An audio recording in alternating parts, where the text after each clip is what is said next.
In this video, we will learn about the concept of insurance gap. What is insurance gap?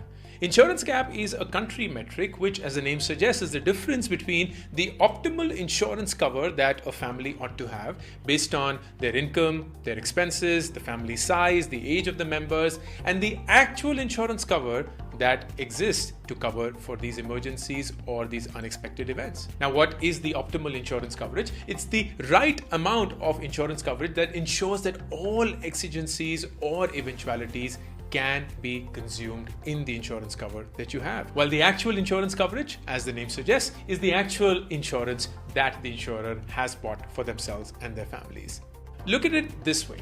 When you and I buy insurance for our lives, for our families, we take into account our current income and our current expenses, which at that time seems to be the right thing to do.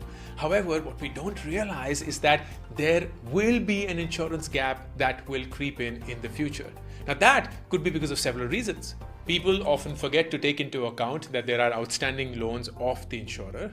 People disregard the importance of significantly increasing inflation that eats into the money every year. They do not fully understand how their rising standard of living is going to impact both their expenses and their ability to save for the future. And then there are several really big one-time events. There could be children's education, there could be their marriage, there could be buying a house or any such big purchase, and of course, the eventuality of retirement for the partner and yourself. All of this could lead to a big insurance gap and unfortunately a high financial instability circumstance. My question is, why would you do that to yourself, my friend? Why would you act in a manner that makes it seem like you're irresponsible? Here is some jaw-dropping data on India.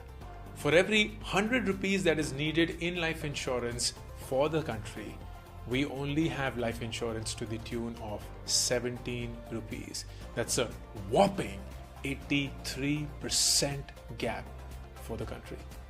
1 in 4 Indians do not have health insurance at all. And 72% of Indians do not have an emergency fund. All of these facts are truth. And they're hard-hitting when you get to read them, hear them, see them, and find yourself in that spot.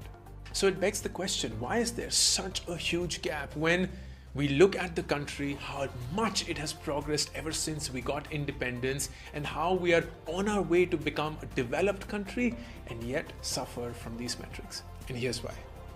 People don't consider life insurance as a useful investment. The purpose of making this video is very simple.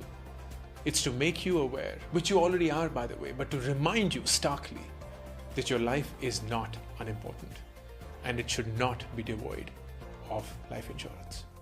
This is proper financial planning and you ought not to disregard it, irrespective of the stage you are in life or the age that you are at.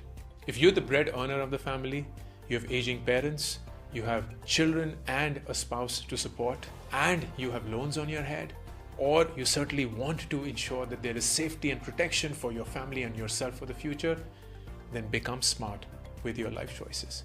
The best time to buy life insurance was yesterday. The next best time is today. Life is unfortunately uncertain. However, you have the choice and the power to make your family's finances certain, even if that uncertainty occurs.